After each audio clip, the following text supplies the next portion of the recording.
Good news, you're here just in time. Here's another Laneway Talks. Welcome, Rob, to another episode of Laneway Talks with Vincent and Rob. Thank you, Nice to be here.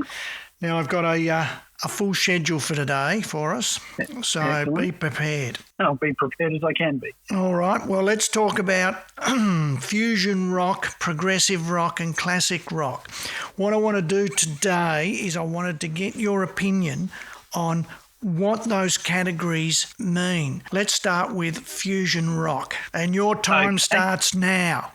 Oh, right. This is a bit of a test. It's a bit early for test. Fusion, well, it's the word fusion, isn't it? And it's a fusion of different styles. So it's jazz and it's classical, and well, it's probably more jazz.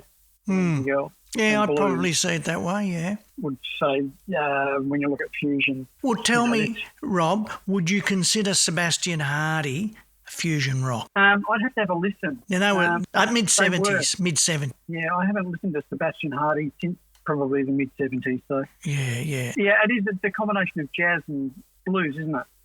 I would probably, I don't know about the blues. I would put jazz with rock, but I suppose you could call it rhythm and blues with rhythm and blues. Jazz. Yeah, well, the original style of rhythm and blues. Yeah. All right. Well, let's move to progressive rock then. What do you see as progressive rock? Well, progressive rock is exactly what the word means. It's progressive. It's sort of moving the style forward. So it embraces fusion, got more jazz elements. I think progressive rock's probably more classically based in compositional form. Yeah, if you went to Yes, that's classed as progressive rock, I would think. Yeah, it's very composed, whereas fusion would be more improvised. I think you're right too in the classical. There's some classical there. Yeah, well, that's what classical music stems from, and the style of it it's very composed and has a strict structure and follows form, and it's very technically advanced as well. So. Well, who would you consider progressive rock? Well, I'd have to say Rush. It'd be, probably the world leader. The most popular in that. See, Dream Theater. I didn't think they were progressive rock. I thought they were just a straight rock band.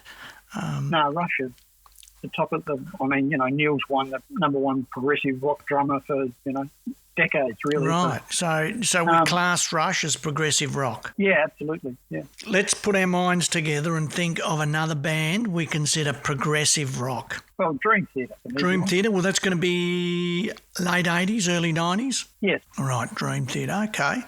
All right, now let's move to classic rock. Why do we call it classic rock? Well, because it's the beginnings and the origins, isn't it? It's like the classic rock bands are the ones that started the movement before, See, I wouldn't have seen it that way. I would have seen classic rock is straight out rhythm and blues rock. And it doesn't, obviously it started in the 70s, but for me anyway. But it doesn't matter. It can be in the 80s, 90s, 2000s. If it's rhythm and blues rock, then to me it's classic rock. Okay. So I have to look at some of the bands that we release at Laneway. Remora would be classic rock. I suppose there's some forms of Phil Manning and Matt Taylor on their own solo projects as classic rock as opposed to blues. Virgin Soldiers, I'd put them in the classic rock category for sure. We'd class in the Encyclopedia Metallicum and all those online databases were classed as a proto-metal band. So what? Proton? Proto. Metal, as in, we were one of the first bands to really go down that heavier. Yeah, I've never come across that. So I call it proto-metal. Yeah. Right. There's all these subgenres of metal, and that's kind of where we're classed because, we're one of the first metal bands in Melbourne. Yeah, okay. So that's classed as proto-metal. So, in an earlier version of the Soldiers, it would have been classic rock, but it got more towards the metal thing. Yeah, okay. So that's our classic rock. Okay, I just wanted to clear those things up to see if we're thinking the same. So what would you class as the following bands of? And I'm going to pick mid-70s bands, okay? Okay.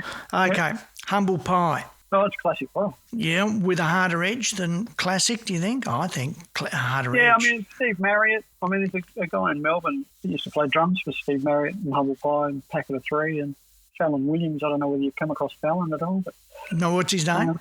Fallon Williams. Never heard of him. Yeah, he's been in Melbourne. Well, I met him in the late 80s. He did some clinics for me at Brashes, and he played with Steve Marriott. He'd just come from England, actually. Wow. Okay. Yeah. Well, I see Humble Pie as a... Yeah. If you go back to Smokin' or, live at the Fillmore, it's incredible how hard rock they were for the time.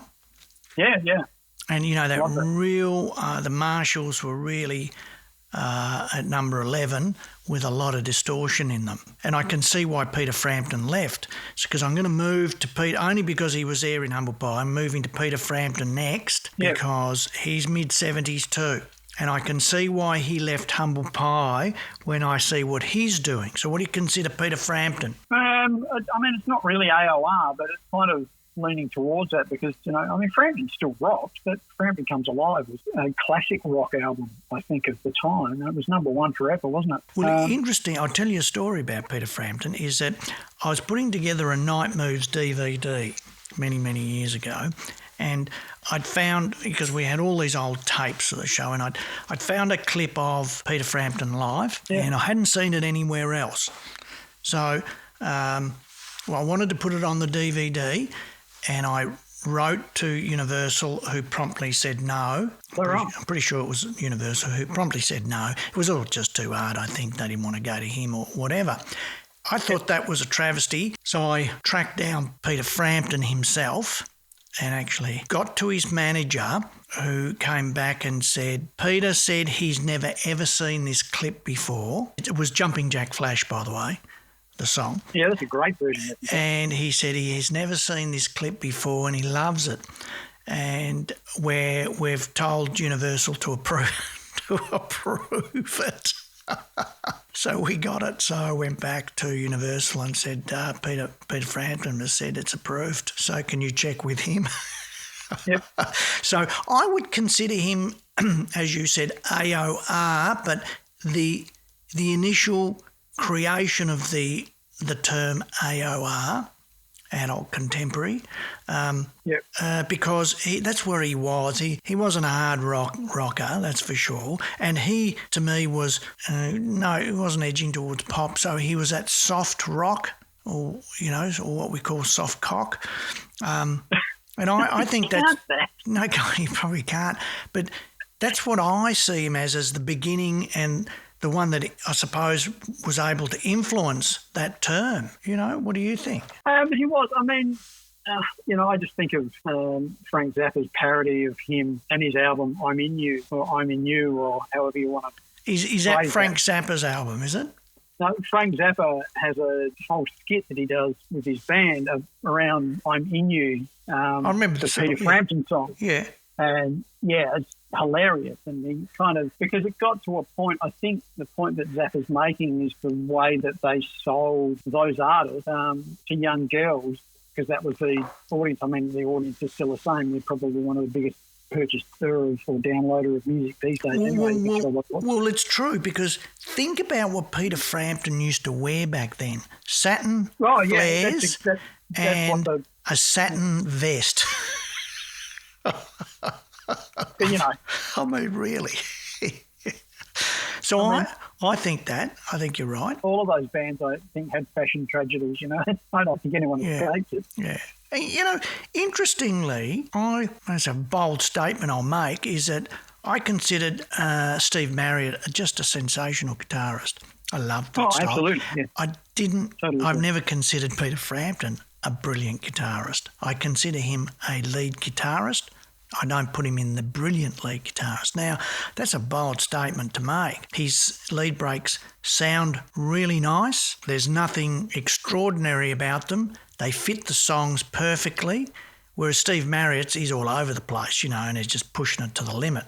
And I love that. anyway, that's my statement on that. Yeah, I mean, they're all distinctions, really, that, how do you define them? That's the tricky way. I found that in my research. How do you define where the lines are between the different styles of music? I mean, is it, because your Marshall's on 11, as you said before, or is it the aggressive way that they play the guitar? I mean, if you look at Pete Townsend, that's a really aggressive way to play the guitar. And what were the Who in all of this? The Who would be classic rock.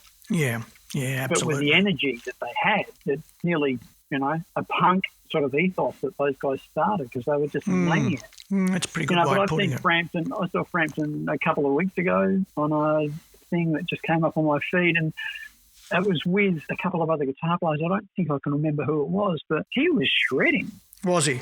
Yeah, I mean, he's got the command of the instrument. I think having to judge him by what he released, I think it was probably very safe, so it sold. But you get him in a room where he's just on his own and ripping, or playing with a band that's pushing him. Yeah, I think you just said it then. He released what was safe because it sold, and that's how I saw his lead breaks. They were all safe lead breaks.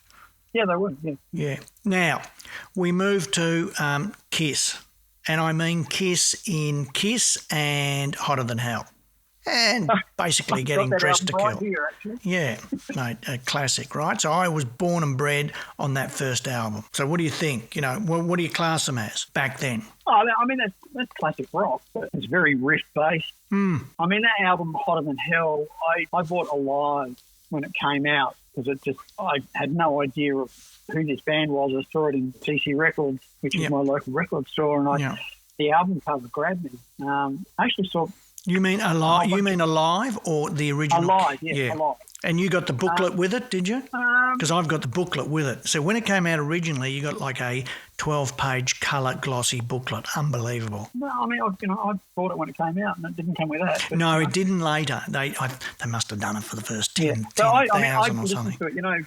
You used to go into a record shop and you'd ask them if you could play a couple of tracks off it, and you'd go down and you'd go to the headphone booth and you'd turn the headphones up, and it came on and it just blew my mind. I went, wow, who is this? Yeah. I mean, I took it home and I played it. My dad got home from work and he just screamed at me. He said, turn this shit off. Yeah. And I went, beauty, it's a winner. But then I went and I bought Kiss, and I bought Hotter Than Hell, and I bought Dress to Kill. And the energy in those albums wasn't the same as what Alive was. And I found it very difficult to listen to those albums. Right. Whereas I love those three albums. Hotter Than Hell and Dress to Kill and Kiss, because love them. They weren't the versions that I loved. The versions that I loved were how they played it live. Isn't that the epitome of how different we are, Rob?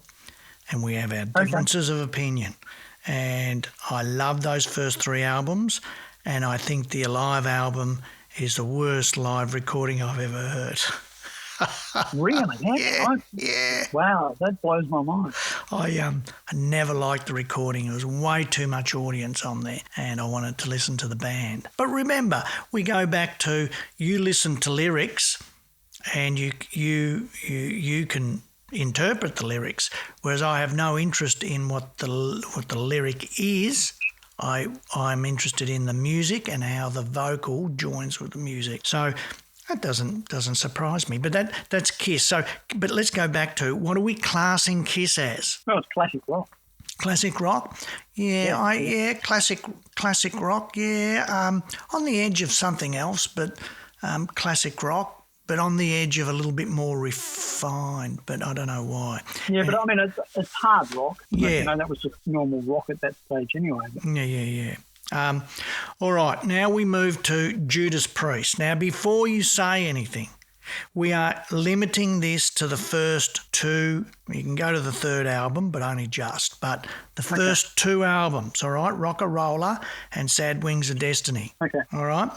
Come on, give me your thoughts. Well, I didn't get into Priest until I started playing in the Virgin Soldiers, which wasn't until 85. So mate, they were old men by then. Well, yeah, pretty much. But it wasn't really a band that I'd even really heard of. But the Soldiers boys were right into it. We did a couple of Priest covers. And then we had a DVD, it wasn't a DVD, a video of one of the live concerts that they did, which was just massive. And I thought they were amazing. Well, I think if you listen to that, and if you're lucky enough, and I've got them, the first two on vinyl, and Rock-a-Roller was more a raw rock more rock sounding band. And then Sad Wings of Destiny was a very polished style of their own, classic rock on the edge of something else. Now, you might go, well, they're metal, right? But at the time, I didn't think so. I thought it was a lot more polished than metal. Metal was a hard tag back then. I don't even know if it existed in the mid-70s. But that Sad Wings of Destiny blew my mind. His vocal blew my mind, and the guitar work blew the whole thing. I just played that vinyl to death, and I saw it as a whole new beginning. And I was a bit disappointed, quite frankly, later on, with their other 32 albums, which just become just just become noise to me. But the album after that, and I've forgotten the name of it, that was pretty good too. And then I wasn't so happy after that. But those first two records are just... Sad Wings of Destiny? Yeah, Sad Wings of Destiny and Rock-a-Roller, to me, are just unbelievable records. But Sad Wings of Destiny, the Judas Priest were pushing the boundaries of a new form of rock metal. Yeah, it was progressive. I mean, I've got them here in front of me. Google. Yeah, progressive. Good, good. They've got the genres heavy metal, hard rock, progressive rock, blues rock, and psychedelic rock. So Yeah. So anyway, we'll move to another one, which is a lot harder. Okay, Uriah Heep. Yeah, I loved Uriah Heep. I thought they were great. Yeah, you might like them, but I need a tag, mate. You need a tag? Yeah, what are you tagging them as? Are they classic rock or are they progressive? I reckon they're more experimental and prog, really, but it's rock, but it was very keys based as well. Yeah. I have a love-hate relationship with, but I found that too. We used to play the live album to death. The black covered one, I've forgotten it now, but anyway. Uriah Heep Live. Yeah, whatever, if that's what it was called. We used to play it to death. I won't say that we were drugged off our minds, but, I bought very heavy, very humbling things and Wizards. I had that. Oh, yeah. Well, we used to play that live one, and we thought that was pretty good. I mean, if you're tripping a bit, it was pretty damn good. But I listen to it now, and I find it so dated. It, to me, hasn't weathered the test of time. I mean, have you? Okay. I need you. I'm going to ask you next week. Go back and have a listen to that album, and tell me whether you listen now and go, that's dated. All right? Yeah, I would agree with you anyway, without even listening to it. Yes, it is, because I have, and I do listen to Uriah Heep. There's one of the bands I listen to from time to time to sort of go, do I still like it? And then I go, not really, because it is dated. But it's great. It's great music, and I think they're a great band. And he went off when David Byron left. He formed another band called, I think it was Black Diamond, or I've got the vinyl, and it's actually a really good record, but it did absolutely nothing. I think he was all over. But where did Mick Box end up going? I don't know. I know the David Byron one. I followed him, and I think it was called Black Diamonds. I'll look it up. I'll go through my vinyl. Now here's a really easy one for you, okay? Deep Purple. Oh, it's classic rock. It's classic rock, is it? Yeah. So is it quintessential classic rock, is it? Absolutely. Right, okay. I think those Purple were untouchable. You're a big fan, are you? In the Made in Japan era, I have always been. I had got in rock. I mean, the first single I ever bought was Black Knight. I wasted all my pocket money one holidays just playing Black Knight in the jukebox. Aren't you sick of that song now? Black Knight, I'm sick of that song. Yeah. It's like Smoke on the Water. Played it so many times. Smoke on the Water, don't ever ask me to play that song, all right? I mean, I've got 5 good album. What about Burn? Burn was a classic record. I struggled when Richie left. Did you? And Roger left. Yeah, I really had trouble when I heard Burn. I went, it's not the same band. I found every song. I got into it. I mean, I saw that lineup with Tommy Bolin here in Adelaide, but I was the Mark II version is the version for me of that band. And as I said, they were on fire. And like with Smoke on the Water, I've actually working on that with a student at the moment, and I've got this software called Ripec, and it separates all the tracks of the mix. And listening to Ian Pace's drums, and I mean, they were recorded in a hallway in a hotel, it's like when you listen to the quality of sound and the playing and what he does, when you separate those tracks like that, it's brilliant. And I really always thought he was a great drummer. I really think the thing that held that whole band together was John Lord's keyboard sound. Richie was the spice over the top, but John Lord was, because he was running through Marshall, it sounded like a guitar, but it wasn't. It was really clever the way they blended those instruments. Yeah, it's true. Yeah, actually, I've never thought about that. And the way they blended was very nice. No, all right, We're moving on. Black Sabbath, straightforward, easy one for you. Oh, they were my favourite next to Purple, really. Yeah, what's the tag? Hard rock. I thought it was classic rock, hard rock. The metal thing didn't come into it until later. Metal didn't really come into it until the 80s, really. I mean, were there any metal bands in the 70s? I don't think there was a tag. Was there? The tag didn't exist. I mean, it was Steppenwolf that made the line, Heavy Metal Thunder, in Born to Be Wild. But, there's another band, Steppenwolf, you put them in classic rock as well. They were super heavy, but they were more late 60s, early 70s, weren't they? I mean, when I think of Sabbath, I always think of Taste, and I think of that first album, right? The second album, pretty lame. Have a bit of a chuckle about that with Joey Amenta. I said they were obviously fantasising. They were going to be, knights of the... Knights of love. Yeah, or, they were going to be knights of the round table.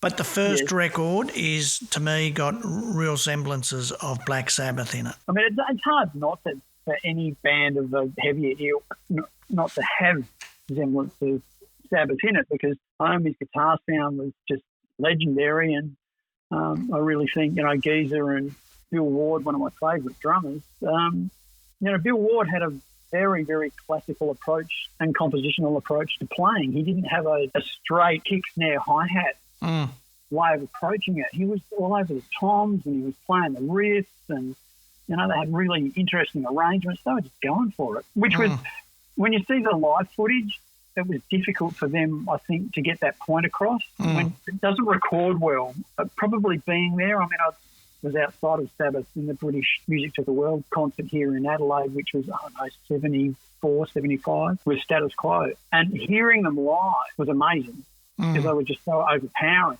But when you actually watch that footage from an old DVD or video, it doesn't seem to come across. It seems very dry. So it's lost in translation, I think. So we class them as straight classic rock. I'd say classic rock, yeah. Well, it's got to be classic hard rock. Yeah, it was. I mean, it was darker because they tuned everything down, and they went with the horror theme, and the reasons they did that was because they were walking back from their rehearsal studio that they used to rehearse in, and the busiest night was, I don't know what night it was of the week, but the horror night, he said there was a line down the road. He said every other night it was just an average crowd, but the biggest crowds that went to see movies were horror movie crowds, and they went, we should buy into that. So they did that in their music. All right, we're moving on. We're moving on to PFM Cook, and you were asked last week as my student to look at PFM Cook and tell me what you thought. Well, it's progressive. I mean, I saw the album that they played with Ian Anderson, which I thought was wonderful because I'm a huge Jethro Tull fan as well. And yeah, I mean, it sounded like Tull, really. It was progressive. It was very well played. It's probably, because it's not in English, it's a little bit difficult for me to relate to, but yeah. Well, they do bring in a lot of traditional instruments into their music. They did, and having Ian Anderson playing with them with the flute and his vocal stylings as well was quite an interesting approach. Because they did Borate, which is a great Jethro Tull track, which I'd played before. Yeah. So that was really nice to hear the interpretation of that, because it's very jazz, very swung. Yeah. That's definitely fusion. Yeah. Definitely. Yeah, I'd say the same thing. Bring it to fusion rock. Now, so then I want to put it in contrast to the Scorpions, who I didn't ask you to listen to, but the Scorpions, and I suppose you could put it across to the Michael Schenker group too, but what do you think of that? I mean, I like the Scorpions. I think, it's another very straight, very German, strict style of playing, which I can find is a little bit dry at times. I agree. Everybody used to say to me, you got to listen to the Scorpions, they're a really hard rock band. And I listened to them and I thought, well, they're not that hard rock. I didn't think they were that hard rock, and I thought the drumming was very straightforward. It just slotted in there, and that was that. Whereas Michael Schenker, I see a little bit further towards the hard rock. Yeah, I mean, Cozy Power played with Michael Schenker in the Michael Schenker group, which is good because I love Cozy because I saw him with Rainbow here. I like his solo stuff. He's probably one of the only drummers to ever have a top 10 hit single on his own. Have you got that album? I've got his vinyl album. Which one? Cozy? I think Dance it's to the just Devil? yeah. I think that's it. The first one. I had it. I've lost a lot of vinyl over the years, but different, parties and. So that's Scorpions. Okay. So all right. Yep. Okay, now I'm going to move across to a different topic. I'm pushing you this week. You're really having to give some answers. What are your thoughts on government support for the music industry here in Australia? Very confusing.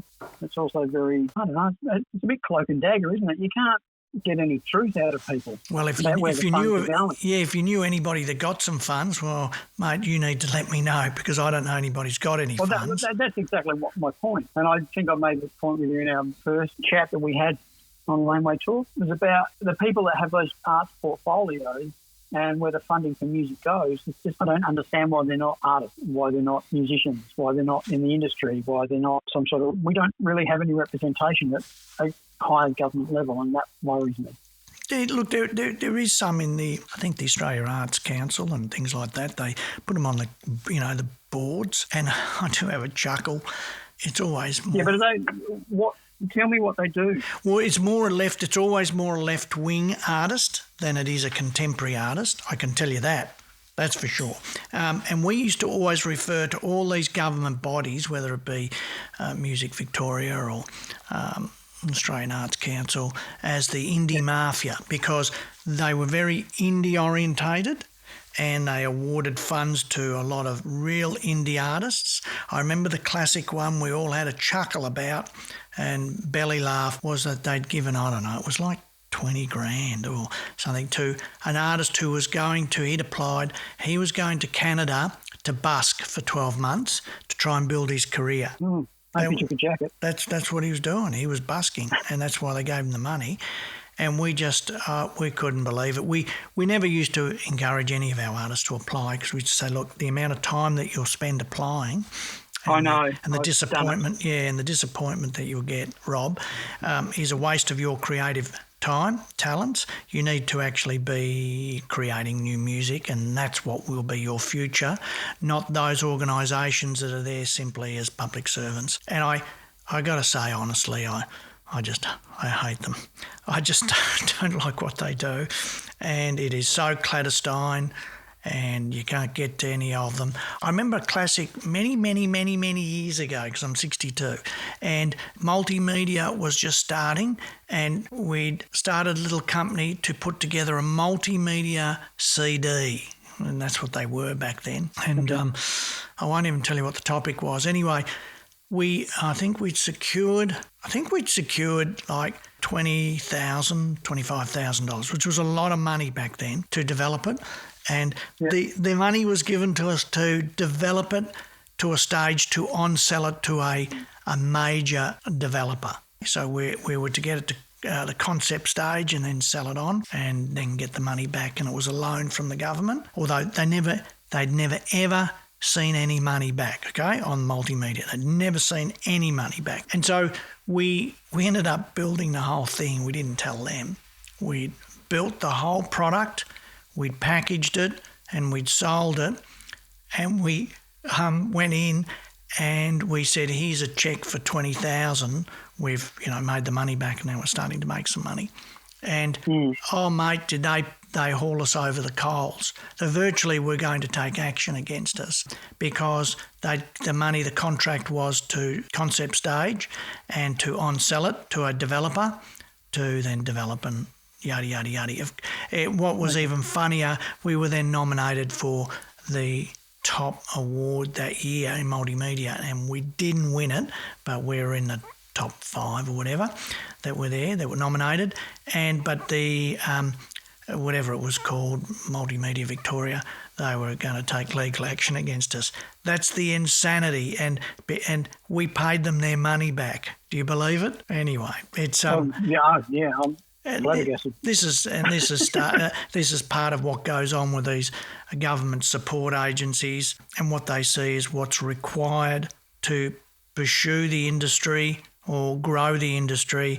I was only walking back because I live near the MCG, so I was walking around the MCG coming home from the city, and talking to someone, and it came up about all the monies over the last 3 years that had been given to the major promoters here in Victoria, okay? And I don't need to mention who the major promoters are. And the amount, the millions that was given to them to kickstart the music industry. And I said, well, I didn't know that it needed a kickstart. All you needed to do was go back to what they've always done, is they need to pick an artist and they need to tour them. And they've always done it with their own money. Why we needed to give them millions to do it is beyond me, and what those millions could have done on the lower end for lower end venues. And they said that they gave it to lower end venues too.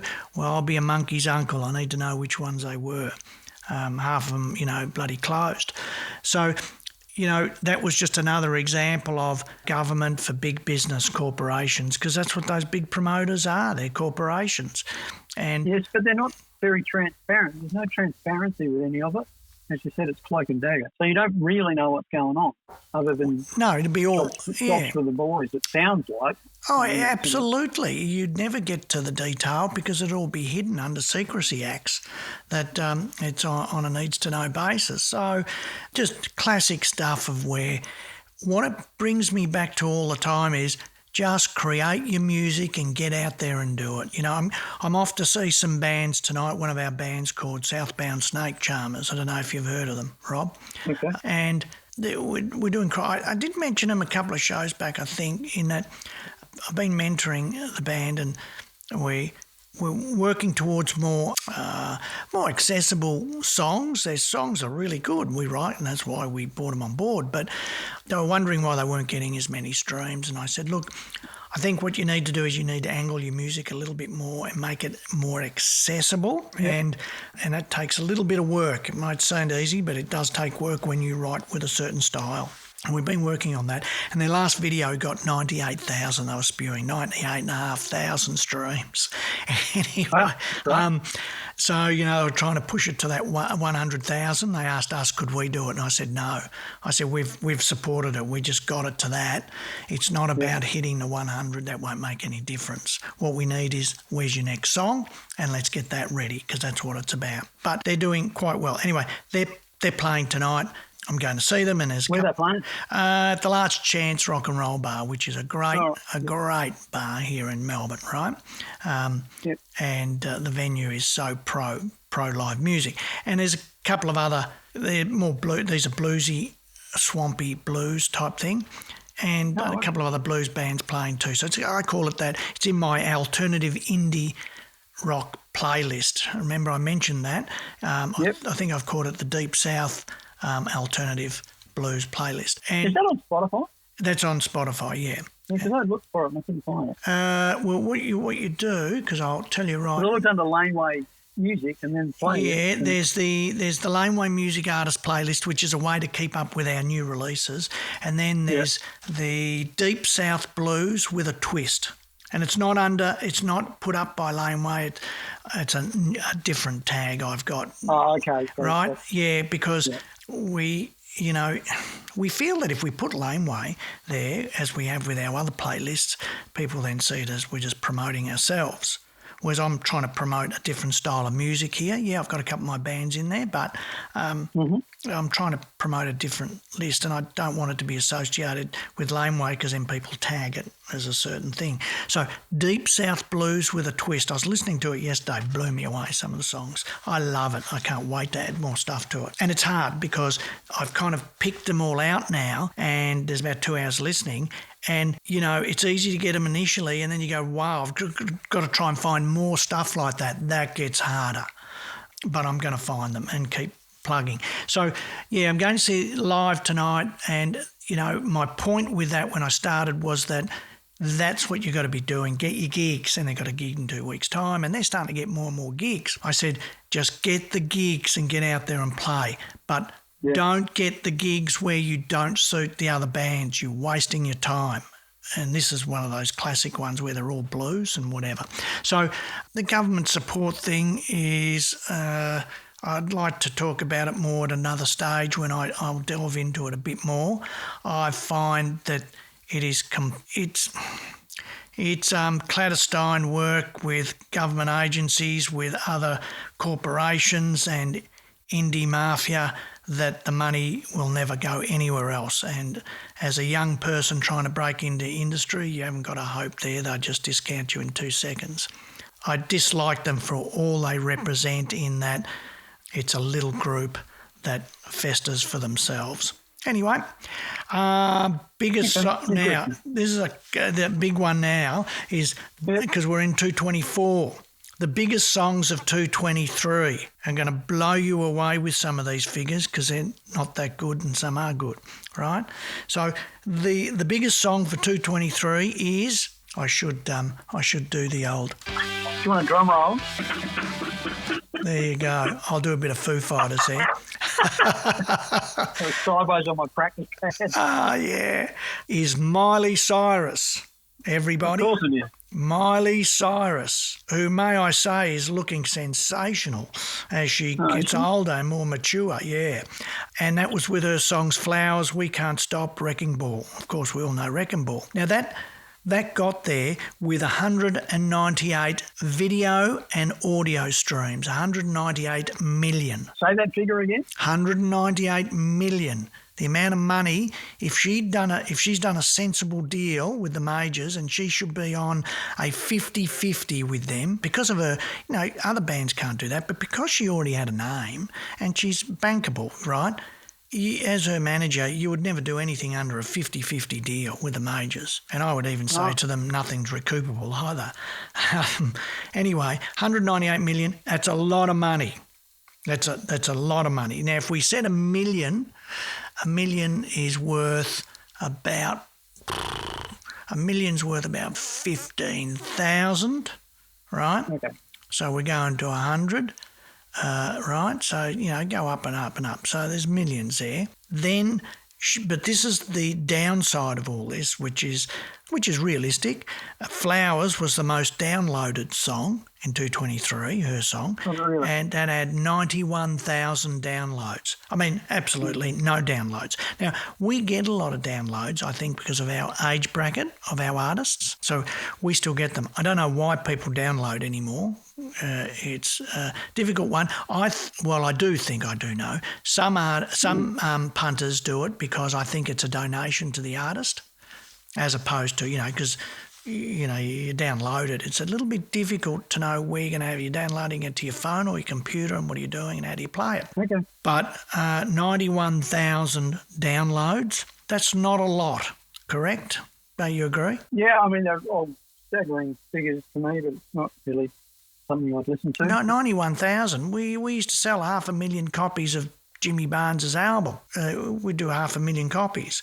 And that's at a much bigger. This is of one song, so you pay 99 cents for it. 91,000. It's just absolutely nothing. And then we come to number 2. So there's Miley Cyrus. Obviously, very little. Can I just ask you a quick question? Yeah. What's the source of your information? Billboard. Doesn't get any better. All right, so Billboard is your... Okay, yeah. Coming from Billboard. Yep. Cool. And obviously you know nothing about Miley Cyrus because none of those you went, yeah, I know, oh, yeah, I know. Surely you know Wrecking Ball. Come on. I know, yeah, I do. I've heard it. All right, we go to number 2, Dave and Central Seas. Sensation. Right? So you don't know them, do you? Not at all. They're English wrappers. That's why I don't. And, English rappers with a pop twist to it. Okay. So they were number 2. So you've never heard of them, so you're not in the know there. And we go to number 3. We're not going to go further than number 3. We go to number 3, and that was around 170 million streams. So then we go to number 3, Ray and 070 Sharky's Escapism. again, we're at we're in rap territory, rap pop. And 070 is a producer who's, doing some rapping here. So is this Billboard chart? So you're talking global? Global. Yep.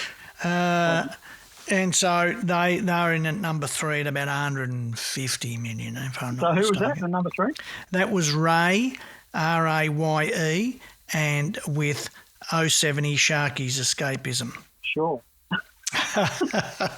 Yeah, you're right on it there, mate. You're into contemporary music, aren't you?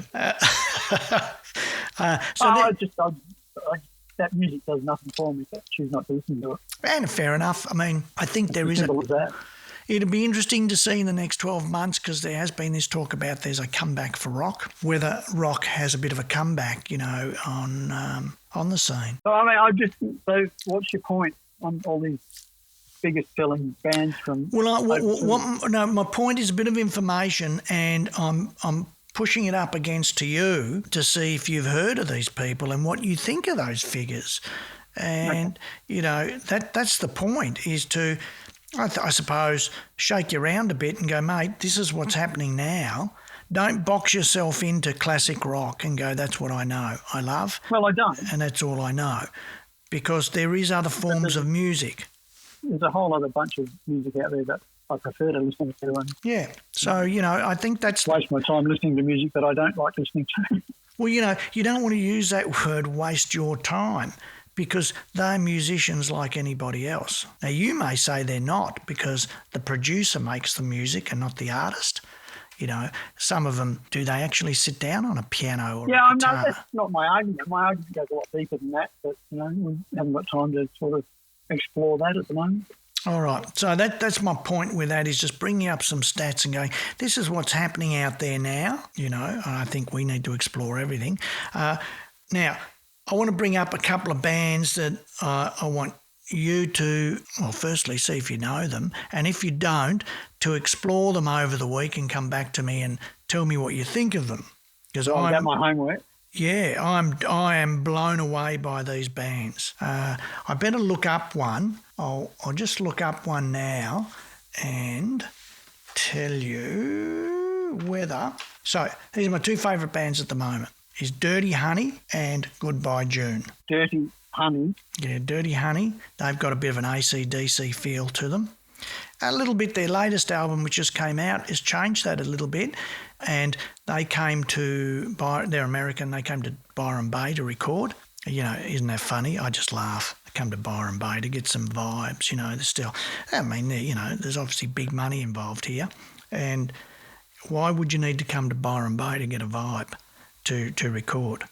Don't know. It's very much, we were doing this in the 80s at Mushroom. We'd send bands overseas and they'd have to go to America or London to record because they get the vibe and, and they'd come up with better songs, and they all over there know it better than us. It's just, I don't attest to any of that. Anyway, this band came here.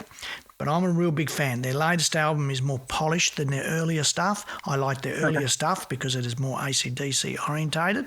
Then you have Goodbye June, who are more polished, straight up hard rock band and more polished. Goodbye June as in the month of? Yep, exactly. All right. And if you, have a listen to them, I think you'll be, really blown away. And they just blow me away. Just fantastic band, fantastic. And what I want to bring up is try and explore these new bands as we go along and get people to see what they think. I mean, they don't... actually, I'm trying to see here how many streams. Okay, so Goodbye June, their biggest song has had 31 million streams. So that's a lot. Sure. If I go to Dirty Honey, let me bring up Dirty Honey and just see what their biggest track has got. Now, when I listened to them, say, 3 years ago, they were nowhere near that, all right? But they're really getting there. Now, Dirty Honey... Well, Dirty Honey, their biggest track is 20 million. And these bands are not heard of here. What's the name of their biggest track? Their biggest track's 20 million. Yeah, but what's the name of the song? When I'm Gone. That's Dirty Honey. Oh, when I'm going, yeah, from 2019. Yeah, it's one of the older ones. And they're an American rock band from LA. Okay. So I want to try and explore some of these bands where people haven't heard of them. I would prefer, particularly they came up mentally I brought them up in my mind and straight away, but I'd like to pick more lower end acts that have got, say, 10,000 streams or 20,000 streams, but I think sound fantastic, and try and explore some of them and see what we think of them, okay? Yep. I think that, we'll blow ourselves away with what's out there around the world, whether it be America or Holland or the Netherlands or wherever, Bulgaria, and go, wow, what a band.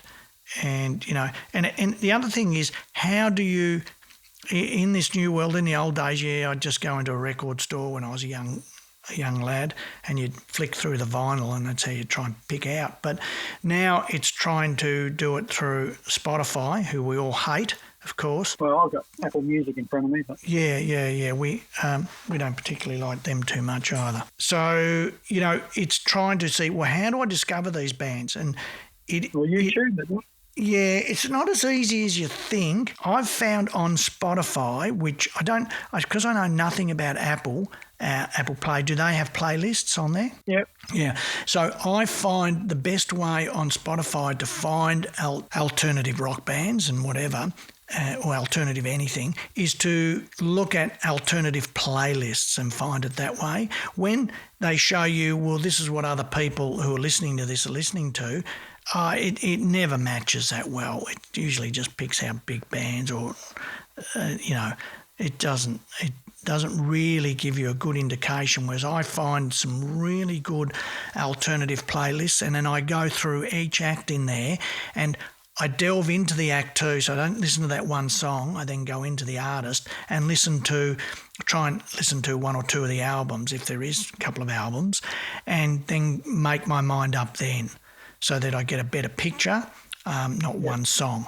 All right? Yeah, I mean, just quickly in Apple Music, there's, Rock Essentials, Rock Hits, blah, blah, blah, blah, blah. They come up, Dirty Honey, when I search Dirty Honey in Apple Music, they come up quite a bit. They've got all the videos. Well, I think if you like AC/DC, you'll like Dirty Honey. So, okay. So that's one to have, two to have a listen to for next week. And then also, if you can, if you're searching out some bands that we've never heard of, I mean, I still want to bring up some acts, and I'm going to go through my vinyl, and I'm going to bring up. I know one I'm going to talk to you about next week is a band who are on Swan Song called Detective. Do you remember Detective? I love it. I have that first album. Yeah. Well, there's two. I've got two albums of theirs, right? And I think there only ever was two albums. Maybe there was three. Yeah. But Detective, obviously, they had high hopes for them, signing them to Swan Song, and they never went anywhere. Then one that kind of happened around that time too, which a lot of us used to really like, was a band called TKO. I don't know if you ever remember them. Yeah, I do. Yeah, TKO. So I'm going to do a little bit of research on those bands and bring them up next week too, and just go through a bit of that, because these were bands that should have been huge and they didn't get there, and they were supported by some pretty big labels. And I think what was happening then with that is happening now. They were the independent label, Swan Song, because they were Led Zeppelin's label, and Led Zeppelin did it for a reason, to promote themselves. Yeah, that was Armit though, wasn't it? Yeah, well, Armit Urchin. But they owned it, and all they would have been doing is delivering records. So they might have been funded from Virgin. Now, we used to do this at Mushroom too, with quite a lot of bands. Say Hunters and Collectors, for example. Hunters and Collectors were never signed to Mushroom. We had a deal with Hunters where we would fund them to go off and record, but they would deliver us the record. We were not involved. Wasn't that a white label or something? That was the white label, yeah. But that didn't apply to everybody on the white label, but that applied to them. They would deliver the record, so we had no say in the end product. Okay, now that's what the label that Mushroom offered to us before Michael intervened. Yeah, gotcha. White label, yeah? That's what they wanted us on, yeah. Yeah, so, here at Swan Song, with Swan Song, it would have been exactly the same. They would have been being funded by Virgin, but they would have been delivering. All they were doing was funding the financial side, but Swan Song were making all the decisions and delivering back. Right? All that Virgin would have had is first option to buy the label outright if they wanted to sell it. Okay. So, so we do get a lot of independence, and if you listen to Detective, you probably do get a sense that there was no smash hits on there. Well, I think Recognition wasn't it? Yeah. I don't know if it was radio friendly, my friend, but That's a great song. I don't know if it was radio friendly at the time, mate. What was radio doing at that time was as commercial as it gets. I don't know that Detective were a commercial band. Yeah, they were, because it was very hard to find. Yeah, no, it was. There was no doubt about it. Those albums were very hard to find as well. Yeah. I mean, I'm going to bring up a band later on. It's going to be difficult because they're called Hackensack and they're out of the States and they're a southern Lynyrd Skynyrd kind of band, and it has never come out online. And, oh, man, do I love that record. We played that record to death. And there's going to be some stuff like that I want to bring out. You know, there's a few artists. I mean, I think you might be surprised to know that Sad Wings of Destiny by Judas Priest was never online for many, many years. I don't even know. Is it online now? Let me have a look. Let me see. Sad Wings of Destiny. Yep, it's up now. It was never up for many, many years, and because I used to play the vinyl instead because I couldn't listen to it online. And there's a couple of other bands like that their albums are just not up there, and you know they're in disputes, and oh man. But you know, and Hackensack will be one of those. I'm going to have to, but you know, and we miss out on that, and it infuriates me because from the artist perspective and the label perspective, because they get into that, you know, furor and no, it's never coming out. You know, in this day and age, just get the thing out. Anyway, we'll talk about that. That's a whole different area too, you know, disputes and whatever. And I might go into a few of the disputes, things that are happening. Again, disputes with PPCA and all those people it's all controlled by the majors. We haven't got a hope, and don't ever think it's independent, you know, and it's not. Anyway, I've got to be very careful what I say in that area.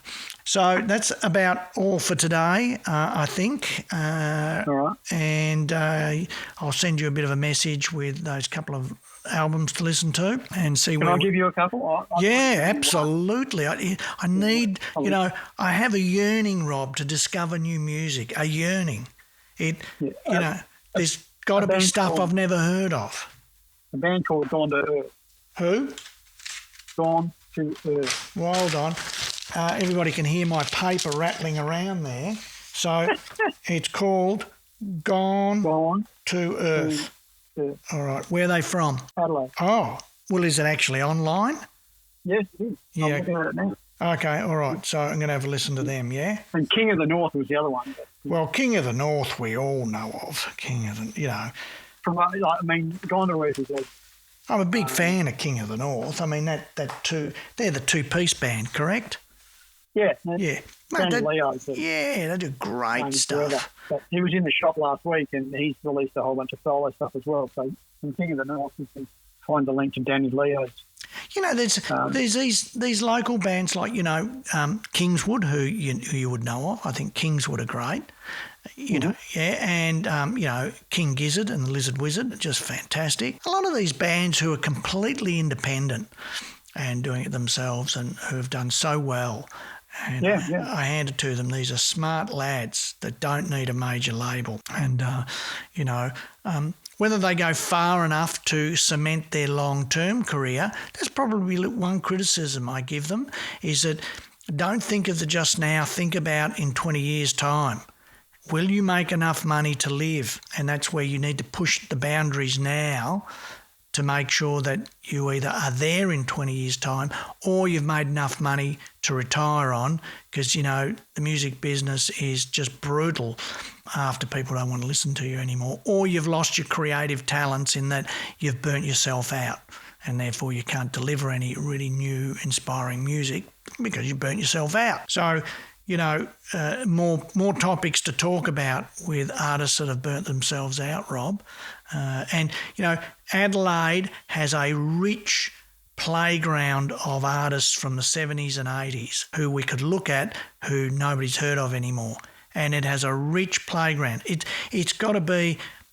Oh, look, I hate talking about Sydney because there's nowhere to play in Sydney, really. And, they used to make out it was the music capital of Australia. Well, that's Melbourne. And then to me it was Adelaide and then it was Sydney. If you think of some of the great bands that have come out of Adelaide, unbelievable, So... I mean, another one, a friend of... I'm talking about Adelaide drummers that I associate with this. Karen Lee Andrews is another great artist. But what's the artist's name? Karen Lee Andrews. Karen. Karen. Karen? Lee, L-E-E. Karen Lee. So it's a female? Yeah, Andrews. And what style of music? Band. It's blues. Blues. Karen, I'm just going to write that down. Karen, and I'm going to have a look at that also, okay? Yep. And see what I think, and I'll give you a critique next week. Yeah. All right. That's about it, Rob. You can go off and do your uni work, and teaching today. I'll go off and do more release work. I would like to say to everybody, we have a new band who we are going to champion now. Umwa is in the band, so I can champion it. And it's called Bullet Tram. Get that right, Bullet Tram. Oh. And the first song is called Bought the Lie. So it's got myself in there. It's got Kent Steedman from the Celibate Rifles, and it's got Simon Chainsaw from the Vanilla Chainsaws and Simon Chainsaws. So it'll be out towards the end of January. We just completed cover art and whatever, and we've just got to get a video ready. So that's coming out. All right. So that's a new one. I'll be working on that today. Excellent work. And I'm waiting on your stuff, mate. All right. Well, Don't worry. With new technology here, I've got the Yamaha EAD10, which is triggering and MIDI, which is what I was talking about yesterday. So what are you getting ready to get some stuff together? Are you? No, I'm always recording stuff. Yeah, but that's right. What use is that if the audience can't hear it? Well, we want to hear it. Okay. When? When, Rob? I don't know when it's done. Oh, God. All right, I'll hassle you next week, all right? And as we always say, there's the laugh to say, yeah, I bet you I won't hear anything next week because you won't let me. All right. I will. I've got a list of things that I'm working through. All right. Okay. All right. All the best, and we'll talk to you next week, Rob. Same to you, Vince. Thanks, mate. See you, mate. Bye. And there it is, another Laneway Talks.